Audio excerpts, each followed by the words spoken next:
Assalamualaikum warahmatullahi wabarakatuh. Waalaikumsalam warahmatullahi wabarakatuh. Oke, sebelum kita mulai pembelajaran, tolong diperhatikan kebersihannya, kerapihannya. Ini yang bajunya masih berantakan, tolong dirapikan, bangkunya diluruskan ya, agar kita bisa belajar sama-sama dengan nyaman. Sebelum itu Bapak ingin mengabsen terlebih dahulu. Oke, yang pertama Wahyu Saputro Hadir. Septriadi Hadir. Dika Fajar. Hadir. Alhamdulillah kalian bisa hadir semua. Kita bisa sama-sama belajar di sini dengan keadaan sehat walafiat. Alhamdulillah. Oke, sebelum kita mulai, mari kita baca doa bersama-sama dengan membaca basmalah. Bismillahirrahmanirrahim. Gimana nih kabarnya nih? Alhamdulillah Pak, sehat. Baik, sehat. Alhamdulillah. Ya. Bapak Sudir. Masih semangat ya? Masih. Alhamdulillah masih semangat. Kalian masih bisa Iya. fokus dalam belajar. Oke. Jadi pada pertemuan kali kita akan membahas tentang fenomena yang marak terjadi di masyarakat pada saat ini. Ya, perbuatan yang kurang baik tapi banyak dilakukan di tengah-tengah masyarakat. Ada yang tahu? Maling. Bukan. Kita akan belajar bukan zina. Kita akan belajar tentang ghibah. Tentang ghibah. Nah, ghibah ini seakan-akan menjadi hal yang mudah terjadi di tengah-tengah masyarakat. Padahal kalau tahu dampak negatif dari balik kebiasaan buruk ini terdapat dampak yang sangat dahsyat, dosa yang besar dan juga dapat merugikan orang lain.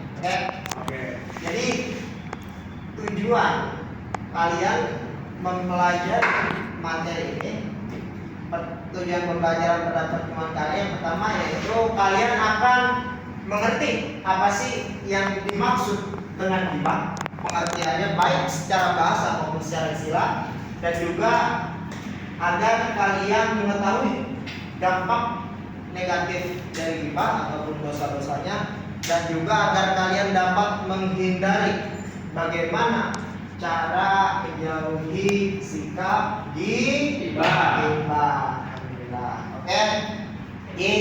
Sebelum saya masuk pelajaran, saya ingin menyemangati kalian dulu ya. Ingin membakar semangat kalian, memotivasi kalian. Jadi ada jawaban daripada Ahmad Sayyidina Ali ketika beliau ditanya dengan 10 pertanyaan yang sama dan jawabannya berbeda-beda. Beliau salah satunya menjawab, jika harta yang kamu yang menjaga, sedangkan ilmu yang menjagamu. Jadi harta kamu yang jaga, sedangkan ilmu yang menjagamu. Oke. Kalau kalian punya harta, entah itu barang berharga ataupun emas, maka kalian akan menjaga barang itu. Kalian yang akan merawat barang itu. Nah, tetapi jika kalian mempunyai ilmu, kalian yang akan dijaga oleh ilmu. Dijaga dari apa? Dijaga dari perbuatan-perbuatan yang dilarang oleh syariat, dijaga dari perbuatan-perbuatan yang memudaratkan kalian, dijaga agar kalian terus berbuat baik dan mempunyai akhlakul karim. Oke? Jadi itu adalah motivasi dari Bapak, dan sebelum Bapak menjelaskan materi kali ini, jadi Bapak akan menjelaskan materi. Setelah itu kalian setelah mendengarkan penjelasan dari Bapak akan melihat video yang nanti akan saya tayang dan membuat kelompok mendiskusikan bagaimana pemecahan masalah atau solusi untuk menghindari perbuatan dari video yang nanti akan ditayangkan. Yang pertama, oke, bisa lihat di PowerPoint ya, Pak. Pengertian atau definisi dari ghibah.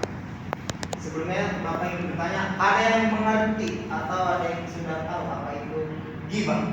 Ghibah itu ngomongin orang. Ngomongin orang, oke, betul. Tapi kamu sudah tahu nggak apa sih dampak dari ghibah itu? Atau dosanya? Itu seperti makan bangkai saudara. Kamu alhamdulillah ya sudah tahu nih kayak salah satu dampak yang jelek dari perbuatan ghibah itu. Jadi itu salah satu dampak negatif dari perbuatan. Oke. Selanjutnya kita akan membahas lebih dalam lagi apa itu pengertian ghibah dan beberapa dampak negatif.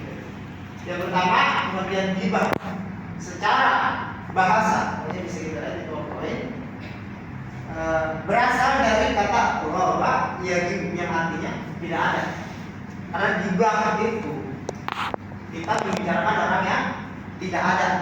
Asal katanya dari ghaba atau dalam bahasa Indonesia ini biasa diartikan menggunjing. Dalam bahasa Indonesia secara bahasa dia diartikan menggunjingkan. Sedangkan secara istilah kemudian adalah membicarakan keburukan orang lain ketika ia tidak hadir. Jadi membicarakan kejelekan-kejelekan, keburukan dari sifat seseorang dengan orang lain ketika dia tidak hadir. Yang sekiranya ketika keburukan itu dibicarakan oleh dia, orang yang dibicarakan itu tidak rela atau tidak senang atas pembicaraan. Jadi minggung pembicaraan. Nah, kita lanjut pada pembahasan selanjutnya yaitu tentang bahayanya dari ghibah. Nah, sangat penting agar kalian bisa menghindari ghibah, ya agar kalian tahu dosa-dosa daripada ghibah itu sendiri. Yang pertama, mendapat dosa yang lebih berat dari zina. Ada tahu alasannya kenapa ghibah itu?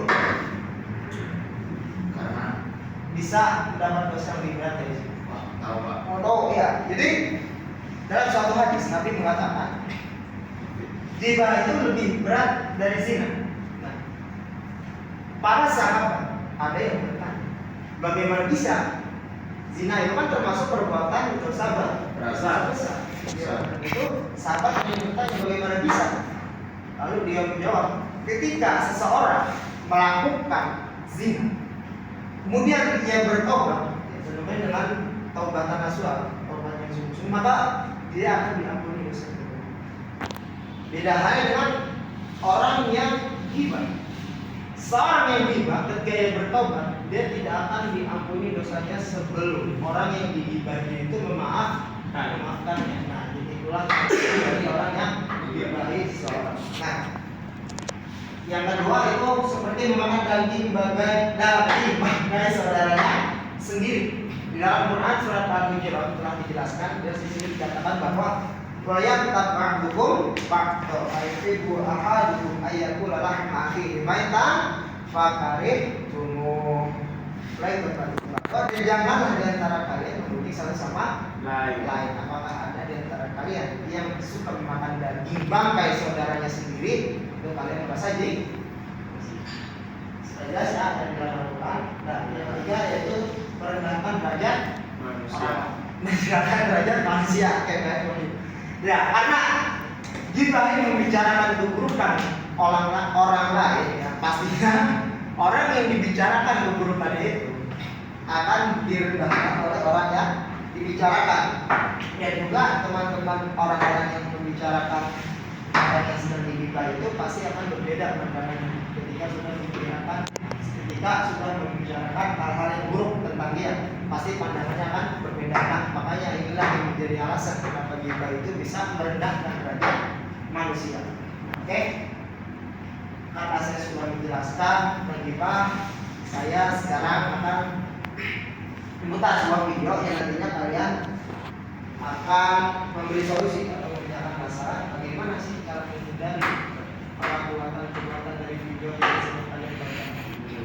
Sudah dibuat kelompok ya ini ya? Ya, Sudah sudah. dibuat kelompok, oke. Setelah ini kalian tonton videonya, lihat ke proyektor, semuanya fokus, kita tonton video terlebih dahulu. Setelah itu baru kalian diskusikan dengan kelompok kalian dan satu persatu mempresentasikan tentang apa sih solusi yang kalian ajukan tentang ghibah ini untuk menghindari perilaku ghibah. Oke? Perhatikan proyektor. Siap. Oke? Sudah ditonton ya tadi video Sudah, bersama. Pak. Oke, nah jadi saya akan tunjuk pertama itu kelompok 1 untuk mempresentasikan atau memberikan hasil diskusi kalian tentang bagaimana sih cara menghindari perilaku dari video yang sudah kalian tonton. Oke, coba saudara Wahyu sebagai ketua dari kelompok 1 bisa dibacakan. Yang pertama itu ada ini Pak, kita sebagai anak juga harus terus menghindari karena perbuatan gibah itu besar, dosanya, dan juga kita harus segera menyadari dari perbuatan gibah tersebut. Nah, lalu yang kedua itu ada cepat taubat Pak. Iya. Gitu Pak.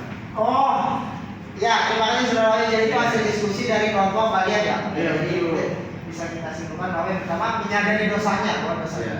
gibah itu besar. Yang kedua adalah cepat taubat.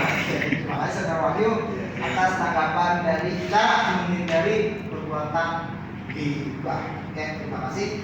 Oke, jadi mungkin kita sama-sama kita memberikan kesimpulan dari pembelajaran ini. Oke, jadi yang pertama bahwasanya gibah itu adalah menggunjing orang dan banyak dampak-dampak negatifnya. Oke. Jadi sebelum saya menutup, saya akan menanyakan sebagai hostess, apakah kalian sudah memahami pelajaran yang tadi dipelajari. Jadi apa yang dimaksud dengan gibah? Itu membicarakan kejelekan orang. Oke, membicarakan kejelekan orang. Bagus saudara Dika. Apa dampak dari gibah? Dampak negatifnya ya. Coba sebutkan saudara Wahyu. Bisa menjerumuskan ke neraka. Oke, terima kasih. Terima kasih saudara Wahyu, sangat baik. Oke. Baik, jadi terima kasih kalian sudah berpartisipasi ya. Lalu mendengarkan penjelasan dari saya dan memahami materi yang saya sampaikan pada kali ini. Jadi untuk tugasnya kalian kerjakan ringkasnya 838, lalu minggu besok kalian kumpulkan. Sebelum kita menutup pelajaran, kita berdoa bersama-sama dengan membaca 4 orang hadis yang